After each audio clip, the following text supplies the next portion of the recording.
Welcome to the 9th episode of VSML 2023 Recaps from Reality TV Warriors. My name is Michael Armstrong, and joining me this season is the guy who we told before the season that he had to enjoy himself, but he still isn't doing it, David Bindley. Should we quibble? Oh, always. And for once, I'm just going to get right into it. Did you enjoy the finale? I enjoyed about the first 40 minutes. And then they went to the final test, and it sort of became obvious, like, how they kind of forgot to do this last episode, if that makes sense. Yeah, I kind of like the way they did the final test, I'll be honest. I actually preferred the second half to the first half, because the first half was just, obvious nonsense with that final 3 challenge. Yeah. But I kind of like the way they did the final test and the shock that Daniel actually got of, shit, allegedly both of these people are on me. Huh. Which, I mean, obviously both of those people are wrong. Yeah. And I did warn you before we started recording that I do have a fair amount of parish notices to get through. Yep. Should I bring a chair in? Yeah, you probably need to buy yourself a chair at this point. Okay. So obviously België is back 8 days after this season finishes. We will be back as soon as we can. Marika has said that there will be some form of subtitling for the Belgian season, which is great. Whether that is her doing it, whether that's Natalia doing it, or whether that's kind of a bit of Google Translate, but us being able to source the subtitles, we don't know for certain yet. But just know that Belgium will be back, and obviously we'll be doing as much content about Belgium as we physically can. It's also looking like Bindles is going to be subbing in for Logan for at least 1 or 2 of those episodes as well at the start of the season, because he's still travelling. He's in Cambodia. I get to experience stupid, sexy Flanders. You do. He's finally shaved off his stupid beard. Oh, finally. By his own admission on Instagram earlier. On the subject of scheduling, there's something weird going on with both Race Across the World and Hunted, one of which is obviously relevant to the podcast, one of which isn't, in that we still haven't had Celebrity Hunted come out yet, which means Normo Hunted is probably going to be very late again this year. The plans for our Hunted recaps are fairly well known at this point, but if Channel 4 decide to double up per week, we will only be doing 1 episode a week. Sod their schedule, we'll do it on ours. But yeah, Race Across the World has got a date on Wikipedia now to say that it's premiering on March 22nd, but the program information for that week came out earlier, and there's no sign of it. It's definitely soon because we've had a trailer, but it doesn't seem that Wiki is telling the truth just yet. There's no sign of most things when you end up stuck in Canada. Very true. I mean, dial-up, any form of human conversation, money. They still use money rocks in Canada, I'm led to believe. Calculators. Yep, calculators. Any form of modern technology, just don't expect to see it in Canada. Pens that have the ink inside the pen. Yeah, very true. I mean, pens generally, they're still on pencils in Canada. And talking of complete backwardsness, do you know where Logan is? I do. He's in Las Vegas. Yeah, he's receiving careers advice from Rachel Riley, which is good considering she's got experience. There we go. Which is good considering she's got experience as a boxer, mascot, astronaut, baby proofer, trucker, hippie, snowplow driver, food critic, conceptual artist, grease salesman, carny, mayor, bodyguard for the mayor, country western manager, garbage commissioner, mountain climber, farmer, inventor, supervising technician, technical supervisor, fortune cookie writer, missionary, and... Wait, that was Homer Simpson. She lied to us. Rachel Riley lied to us. How dare she? How dare she indeed. And something that greatly amused me today, we're recording this on Monday, and at about 12 o'clock this afternoon, the applications for Jeopardy UK finally came out. Everyone knew it was coming from, April last year when my friend did the pilot. But we finally got applications, and one of the casting people has already been banned from at least 2 subreddits for spamming them with applications for Jeopardy. Oh, perfect. There's your daily double. Yeah, because she basically daily doubled down on posting it on any UK subreddit she could possibly think of. And it really amused me how quickly some of those have got deleted already. She's been downvoted into oblivion on it. And Logan has finally caught up with the season, as he posted on Instagram and as we reposted on our Instagram. He has now gone through every single week of his suspicions, and I can't remember which ones I've read out, so I'm just going to read them all out. So he began with Frauke, Renomi, Anke, Sander, Daniel, Nabil, Soy, Jurre, Annick, and then Sarah. Then it was Renomi, Anke, Frauke, Sander, Soy, Annick, Daniel, Jurre, Nabil. Anke, Renomi, Daniel, Annick, Jurre, Nabil, Soy, Sander, who he described as an idiot and potentially the worst one-episode performance in mole history. Then Daniel, Anke, Nabil, Jurre, Renomi, Soy. Anke, Jurre, Daniel, Renomi, Nabil, Soy. Anke Renomi, Jurre, Daniel Soy, Daniel Renomi, Jurre Soy, Daniel Jurre, Soy Renomi, and of course this week he suspects Naylor and her broken ankle.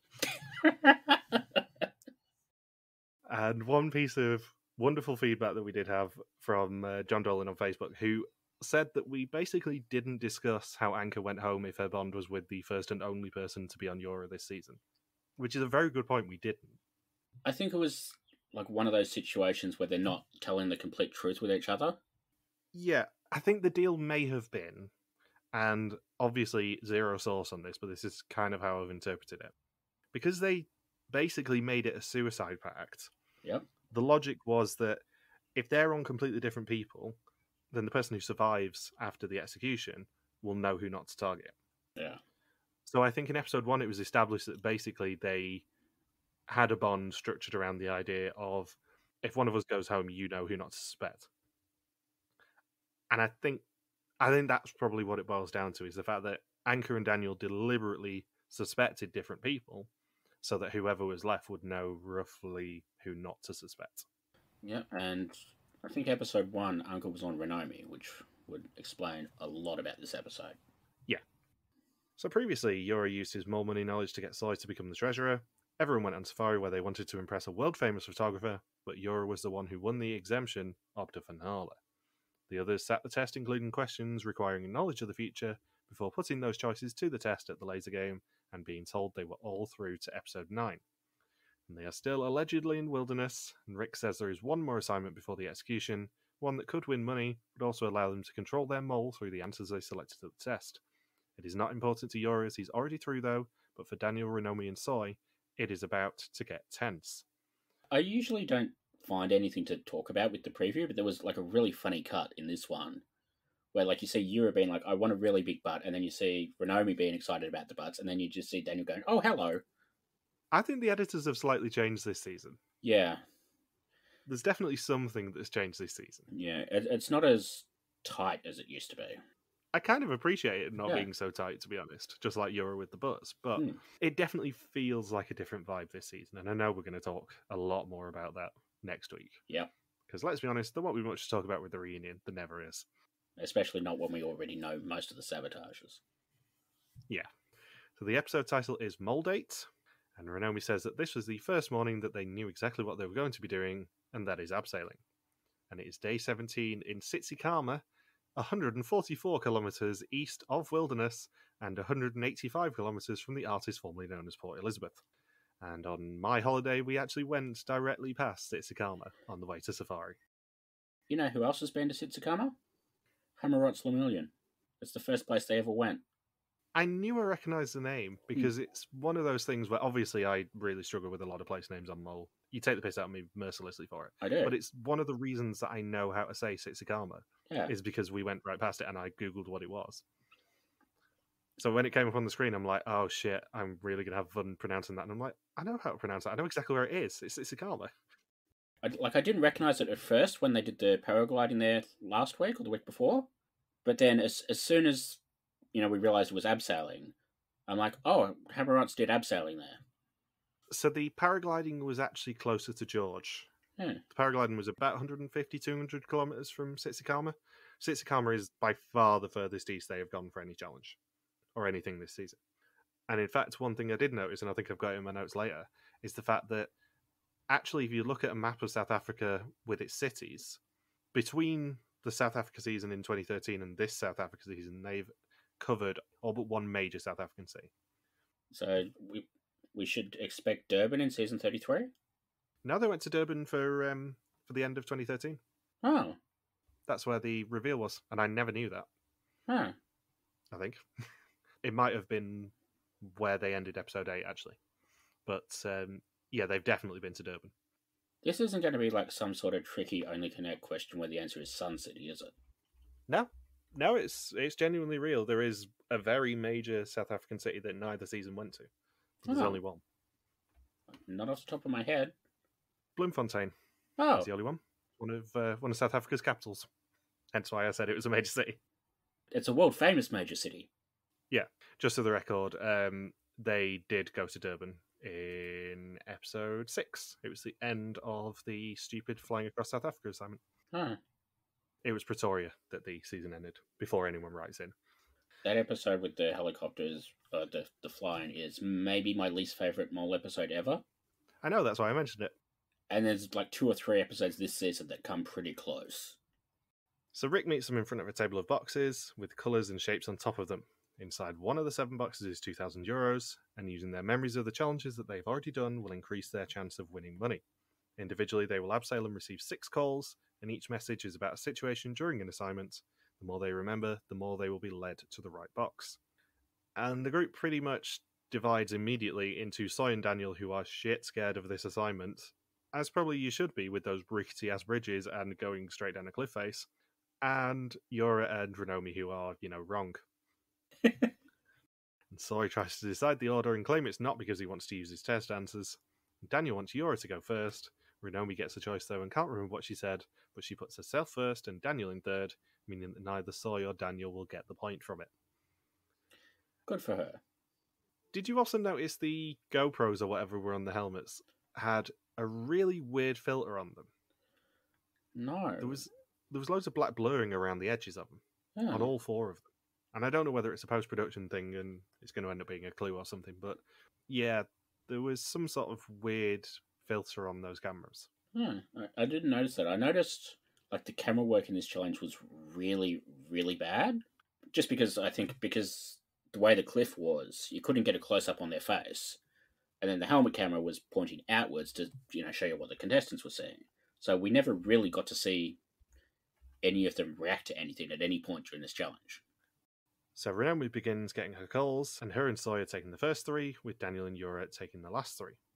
Sarah tells us that if the juror picked her out in the quiet challenge to go for a green box, and Sarah was not picked, so green is wrong. Soy is second, Jurre tells him he got it, and then he immediately winces. The second call is from Frauke. She says if she was in a group with Daniel and Renomi in the steel mill, then to open a small box, and she was. Soy foolishly looks down and panics a little.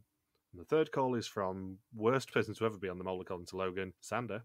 If he was on the icebreaker with Nabil and opened the envelope saying that Yokers could be earned during the assignment, they need to open a chest with a square, and he was. Renomi reaches the bottom and says she enjoyed the assignment. And Soy says he's used to adrenaline-fueled challenges, but panics on the abseil. And I think we've discussed our respective histories with abseiling, so I'm not going to get back into it, but I hit a wall, you hit a wall even harder than I did, I believe. Yep. Neither of us like an abseil. This would have been a nightmare challenge. Oh, yeah. There is not a way in hell you would have even got me to that little bridge. Daniel goes third. He's told to try and enjoy himself, but he knows he won't. This is a brilliant episode for Daniel, by the way, even though we've obviously seen so much of Daniel this season so far. He was absolutely no nonsense this episode. It was great. We got a lot of Daniel being no nonsense. We got a lot of Renomi being very nonsense in all of the good ways. It was like a really fun episode for Renomi. I kind of wish we got to see more of this, all season. And we even got like Soy being no nonsense at one point. Yeah, everyone's just done with Jurre's bullshit by this point, I think. Yeah. Which is kind of fun. Daniel says he's been on a plane, he's paraglided, he has already reached his limit of his efforts. Soy misses a second call, but picks up the third one, and the call is from Anke, and if she got out of the maze in time, then they can open a chest with a circle.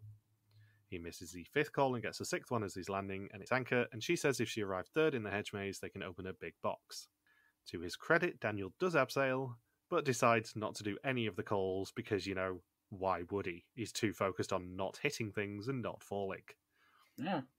He decides just to not do the assignment properly. We stand that sort of attitude. We do, especially in a season like this where the challenges haven't been that complicated, so it's not like you're really missing a huge deal. Like, this isn't like some of the other seasons like Hong Kong, Philippines, where some of those challenges were so detailed and so intricate that, if one person basically decides, I don't want to do it today, everyone else is completely up shit creek. So Jurre goes last and asks if he can do it with 2 hands. He answers all of the calls, but ignores the first 3 as agreed. The 5th call is from Nabil. If his group earn nothing during the road trip, they can open a red box. And he says that it is hard to remember. Rick meets them and taunts them that not everyone heard all the information, but he does say that they have enough to find the money. Daniel leaves Renomi and Soy to lead the conversation, and he learns the assignment was all about the eliminated contestants, And if he said he hadn't heard anything, then Jurre would have been free to mole. And they are looking for a box that is small, not green, square, not circle, red and not big. So the correct box was the one with a small red square. Jurre tries to convince them that it's a big box, but Soy overrules him, and they pick the small blue square box, and it contains 1,000 euros. And Rick then announces that it is time for execution. I love that Jurre pretended he didn't know Nabil's group made no money in the road trip when he was in that group for like 2 whole days, and that's all they did. Yeah, when all they did was spend money and not earn it. Yeah. Everyone chats at lunch, and Soy and Daniel are proud of doing the abseil at all.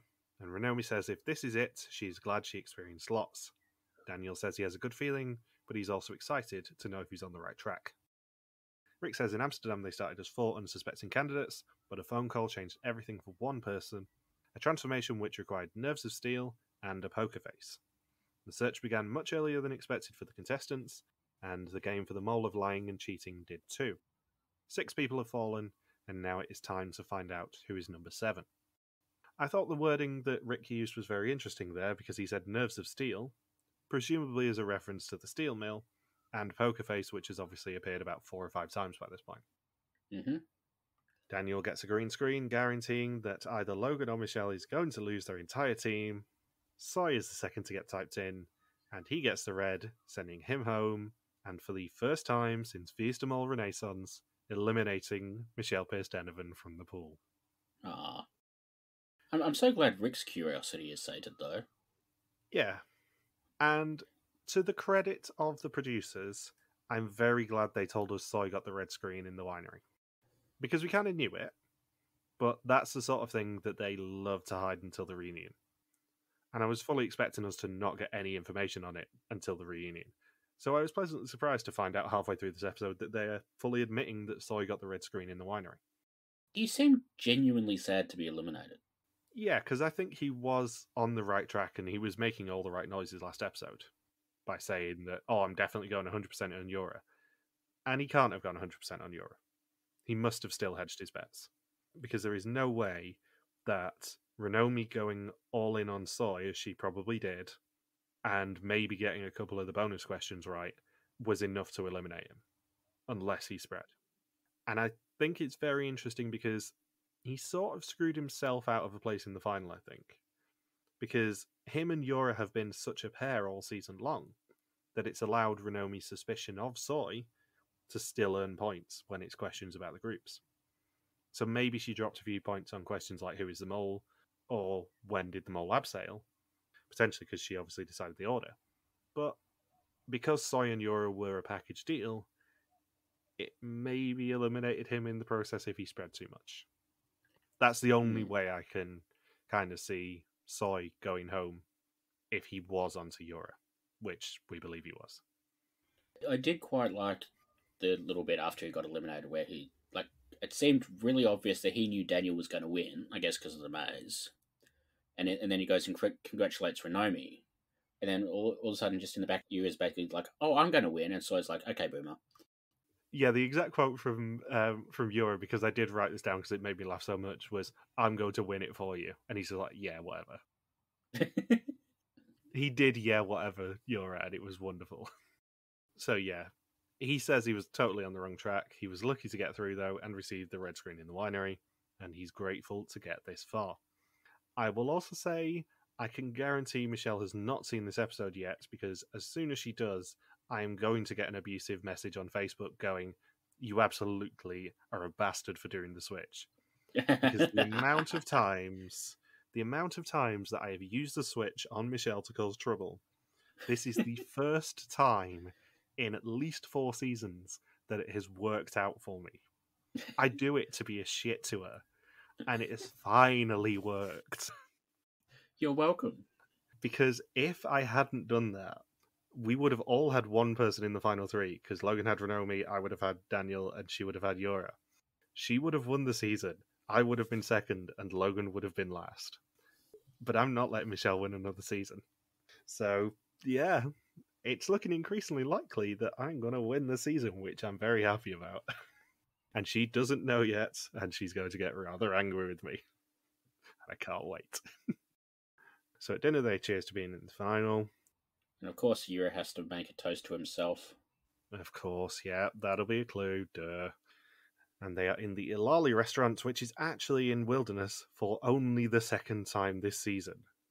Yay. Jurre wants to ask everyone who they think will win. Renomi and Daniel say Renomi will, but Jurre says Daniel. And she says she's going for the win, and they don't believe in themselves enough. And it is day 18 in Mosul Bay, 62 kilometres from Wilderness. Rick meets them by a speedboat, the Freaky Fast Boat to be precise. And they're not wearing their finale clothing, but they're going to change into some wonderful clothing for the challenge to win the final €2,500 of the season. They begin dressed as typical American tourists. Jurre and Daniel look like two old aunts, and Renomi is closer to a fisherwoman. Hang on a second. Daniel looked like an American tourist. Jurre looked like Jurre. Yeah, Jurre managed to style it out by wearing more beaded necklaces than he normally does, I think. Yeah, they're making fun of these awful clothes, but honestly, this is just what Jurre's been wearing all season. And like by the end of the challenge, Renomi is just dressed as Renomi. Daniel is the only one who makes any sort of effort in this challenge. So each person has a picture of what they need to change into, and they have 10 minutes to do it while being dragged around on the speedboat. And I just have one note, which is, it all seems very fun to do, but to talk about, no. Like, as much as I liked the music in this whole sequence, this challenge is one of those ones that's like a great sight gag, but it's not a good full challenge, especially not as the last one of the season. It kind of feels like the sort of thing België would do about, Final 5, Final 6, where they'd split the cast and 3 people would be on the boat getting changed, while the other 3 people have the photos of the clothes and have to try and explain it to them. Yeah, it needed something else to, make it interesting. Yeah. And Daniel's is worth €1,000, and what is the only way to mole in this challenge, Bindles? Throw it away! It is indeed, and in fact, in a rare moment of bad editing for this season, you can see Jurre do it. Oh. I've just sent you a screenshot on Facebook that I have prepared, and I will post this on Twitter as well when the episode goes up. But you can literally see Jurre open his hand. Oh, you can too. I went through the episode frame by frame to get this because I spotted it at the time, and I'm like, am I misinterpreting this? But he flails about with the bag and then just kind of opens his hand and just lets it fly off because it's a way to guarantee €1,000 goes flying away appropriately. Don't worry, they fished it out afterwards. Yeah, this is what I mean. Like, they knew exactly what was going to happen. They told Jurre to do that, evidently, and put him at the back of the boat where there was absolutely nobody watching him. But it's not a fun challenge to talk about. No. So there's a moment of rest when the boat turns around. They come close to Daniel's outfit, but as I said, Jurre threw the last item off the back. And Jurre is already basically wearing the €500 one, so they do him next. And he says it's the weirdest assignment ever, and he isn't wrong. As much as this was supposed to be like a side gag challenge, I think my favourite visual out of the whole thing is getting off the boat and Renomi just holding the handbag. Yeah, because Renomi by that point has shed literally all of her bonus clothing. Renomi is just dressed in a life jacket by that point, because she doesn't care anymore. Yeah. And they return to the dock, and Rick says that Anke's eyes would bleed at the outfits, but he tells them that they earned absolutely nothing of €2,500 for the challenge, €1,000 of €4,500 for the episode, and 11,650 of 50,685 for the season as a whole. Sort of weird that we get like a solid 25-30 seconds of filler scene here with them swimming at that dock. And somehow 3-time Olympic gold medalist swimmer Renomi is the least comfortable in the water. And something I thought was very interesting about the part, given that we now know the complete numbers for it, is it is the highest percentage earned of a pot, outside of like Renaissance, which obviously they were going to throw money at, since China. None of the other early 20 seasons have given away nearly as much money as this season did, obviously. But even percentage-wise, it's 23% of the maximum, appropriately. Wow. Compared to an eighth of the maximum last season. I guess it helps when you got so many challenges that don't have cash prizes. And in terms of seasons we covered, Japan was 30.61, 21.53 for Hong Kong, Philippines, 11.11 for Oregon because they had the weird doubly challenge, 30.56 for Georgia, Colombia was 8.78, China was 25.3, Renaissance was 36.9, then Czechia was 19.55, Albania was an 8th, and then 23% this season. And for België, it's 28.64, 28.76, 26.79, 39.41, 19.25, 18.06, and 28.45 respectively. I have also got in this table the historian season that we haven't announced yet, and I'm not going to tell anyone what it is. So Jurre had the wrong hat, and there is a black and a dark blue one, so they don't earn his 500 euros either. And Rick also tells them that they need to prepare for the final test, but first they will receive a call from the mole. Daniel asks if this is to do with Jurre's 600 euros that is still not in the pot, but he says no. Each of them enters the theatre once more to be presented with the Bakelite telephone. Daniel's the first to go, and the mole does Rick's usual bullshit speech about why they all might be the mole. He's told that if he knows who the mole is, then he will be given the opportunity to have a one-on-one meeting with them later. It's weird that the mole's doing those speeches, because it kind of feels like they ran out of money to pay Rick halfway through this episode, and then he just disappeared for the last 25 minutes. Yeah, I know it's a perpetual rumour, especially when you get 5 years into hosting WIDM. But do you think Rick is going to be leaving after this season? I think if he doesn't leave after this season, next season will be the last season. But this season, like, there were huge chunks of this season where he just didn't turn up at all. Like, he doesn't turn up until about 40 minutes into the premiere. Like, he does his little intro speech, and then we get that big long walk away because they needed so much filler. But he doesn't interact with anyone until the end of the crate challenge from memory. He's not on screen at all during the road trip. He disappears halfway through this episode. And even like some of the other challenges where you'd probably expect him to be there a little bit more, he's not. So I wonder whether that's, just like a COVID thing or whatever. But it kind of feels like he's checked out a little bit. Yeah, this whole setup this season in terms of Rick feels very reminiscent of Art in Georgia. Because if you think about Georgia, in a lot of the same ways, Art didn't appear until the end of the premiere in Georgia. Yeah.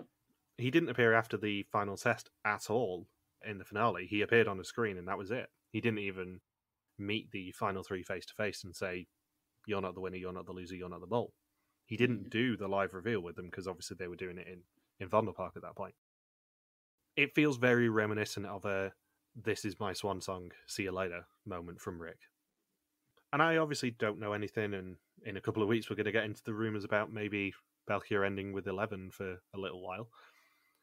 But it felt very reminiscent of Art's departure in Georgia, and obviously this season isn't nearly as good as Georgia. But it felt very reminiscent of Art basically not always appearing in Georgia when he maybe could have or should have. Although Art was a lot more present in Georgia than Rick was this season. Oh yeah. Yeah, I mean, I'm mainly thinking the premiere and the finale is the comparison. But due to the structure of the Georgia premiere, which is a fantastic episode if you've never seen it before, Art basically didn't appear until the end of it.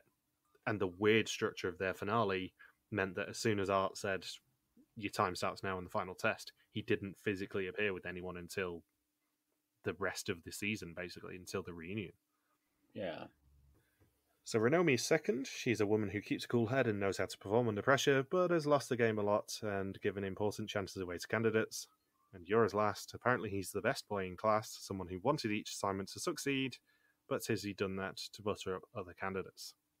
We then begin to see the final test scene, and also one-on-one conversations with people chatting to their moles, and Jurre apparently being on Daniel. It is now time for the final test, 40 questions about the identity and actions of the mole all through the season. Whoever knows most will go home with 11,650 euros and be the one person to unmask the mole. I didn't mind the interview part of this, but doing the final test, basically in a black room, kind of feels like a metaphor for the entire season. Yeah, I was going to comment on that, in the fact that they have all these wonderful, iconic locations that they could have used. For example, literally anywhere on the coast in South Africa in Mosul Bay, or allegedly within 200 kilometers of wilderness, because that still technically counts apparently this season. And then they choose to do it in a black box of some description. And being perfectly honest, I wouldn't be surprised if they did the final test a week after coming back and just did the interviews with their moles on the same day and did it somewhere in Amsterdam. It feels like that to me. Because we never actually see Rick say, "You're about to do your final test." And most importantly, we don't have Rick doing a voiceover saying, "It's time for the final test, 40 questions about the identity and actions of the mole." No. We have a candidate, and I can't even remember who it is, saying the final test is 40 questions. But that is all we get of the final test announcement, and that's weird. And we did get in all three of the phone calls, you'll get to talk to your mole next week. So either they actually did this next week, or they did it at the time, and they're sort of breaking the fourth wall and trying to say it's only a week between filming the end of the season and the live reveal, which honestly, people are not that stupid. It's 2023. I'll be honest, until they announced what it actually meant, I was fully expecting them to say, "You can do it, but it'll cost you €1,000 out of the pot." Because also of interest is the fact that Rick doesn't say that 11,650 is the final money in the pot. He basically just says, "See you later" to the final three, and then never sees them again. Does that 11,650, does that count the 600 that Jurre's got? Yes. Yeah, it's specifically mentioned in the episode that it's 11,650 with Jurre's €600 included. Okay. It's very hard to say euros, especially at the speed that I talk. There is an implication, because I know this came up on the Bindles Bar Discord earlier, that Daniel is now the treasurer, but we don't know for certain, and we don't really need to know because they don't earn any money after Sully's gone home anyway. But the implication is that Daniel has the pot now, and we know for a fact that the 11,650 includes Jurre's 600. So Jurre's on Daniel. He was at the forefront of the icebreaker and didn't even give them a millisecond to choose whether they were going for yokers or not. He's a mole who is naturally fanatic. A mole wants yokers and not money. He likes sport very much, but insisted on being with Annick rather than going for the physical exertion task in the duck assignment. He was very obvious in the maze, being first inside and going for the hardest route and the highest amounts straight away. He is 120% sure that Daniel is the mole. The gentleman doth protest too much. Yeah, here's the thing.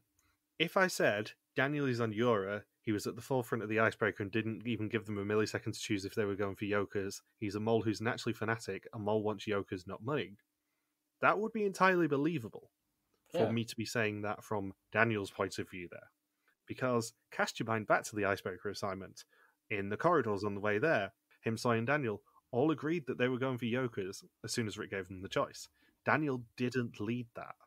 And if we're going to talk about anyone this season being obsessed with yokers rather than money, you have to point the finger at Jurre Haluk.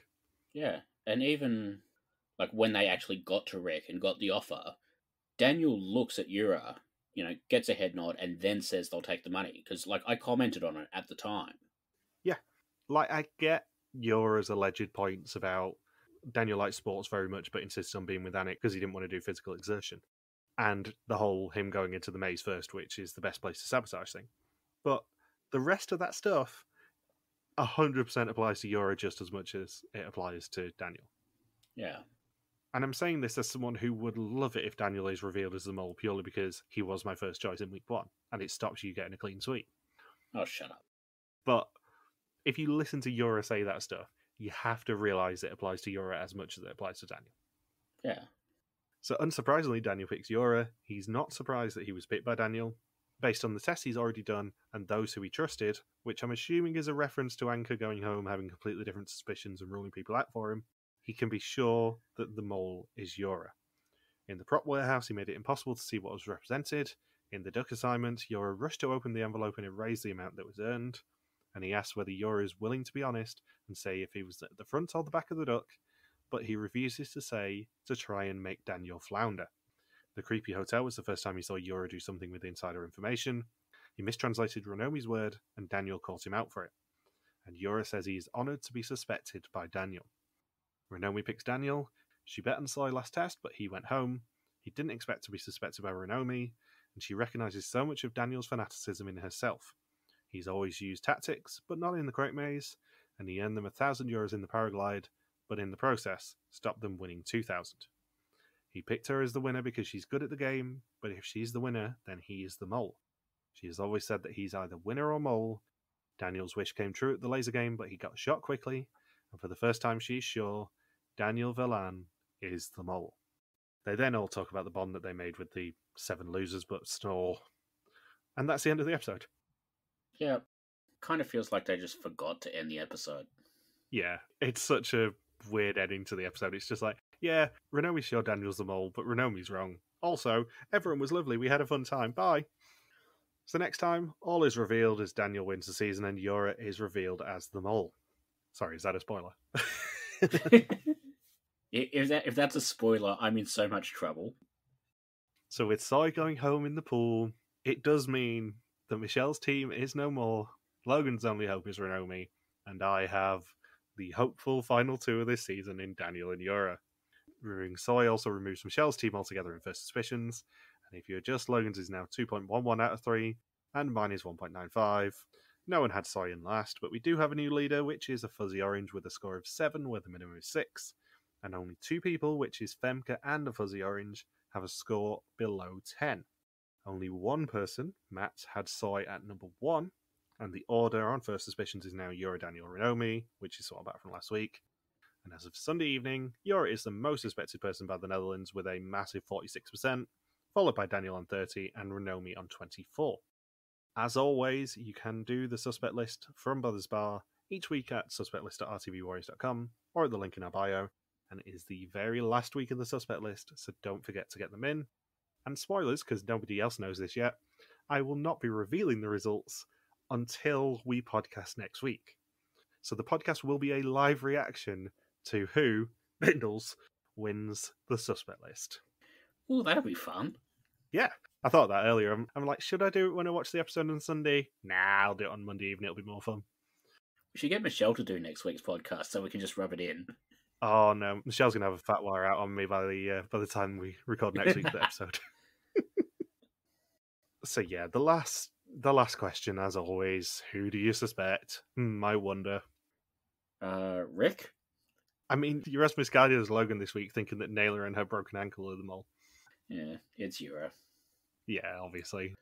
It's obviously Jurre, as much as I don't want you to get the clean sweep on First Suspicions, and on our suspicions, and on the suspect list. Yeah, it's Jurre. Yeah, I think either of the other 2 would be more satisfying, or they would certainly be more interesting, but it's Jurre. I do think from a comedy point of view, me introducing you at the start of the season going, Bindles' suspicions are even worse than mine are, is hilarious in retrospect if you do get a clean sweep. Yeah. The other thing that I want to mention as well, given that we don't really do this on the podcast, but I was looking at our stats last night, and a lot of people, unsurprisingly, still listen on Apple Podcasts.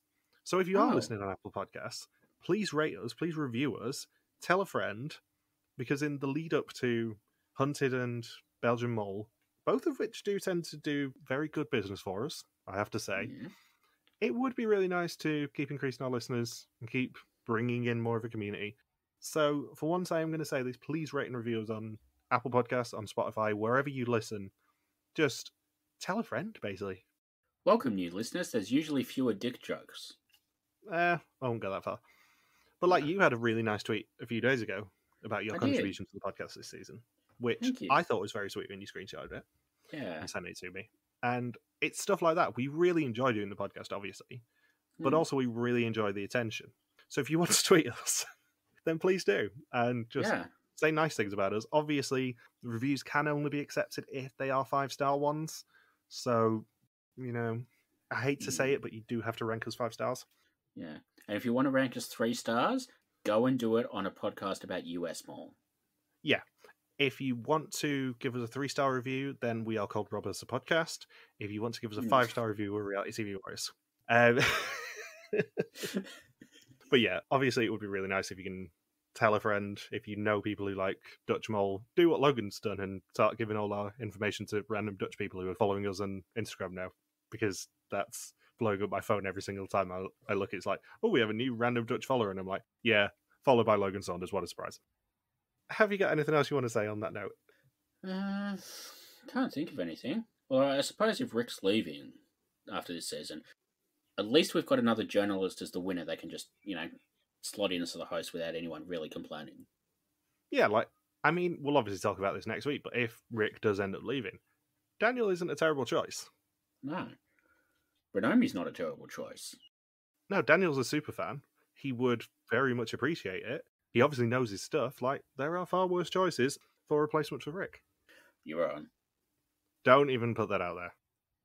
And I have one final thing to mention, which is happy birthday for the weekend. Thank you. I know we'll end up talking about it next week, but have a nice birthday. I will. I don't know whether Jurre being uncovered as the mole was a good birthday present, but we'll find out when we get there. Is it Sunday, your birthday? Yes. So the episode goes up on Sunday my time, and then I'll find out while I'm sleeping in. I mean, I should know these things, like when your birthday is. I thought it was Sunday, but I was just making sure. You should. This podcast is all about me. It is. It certainly has been this season.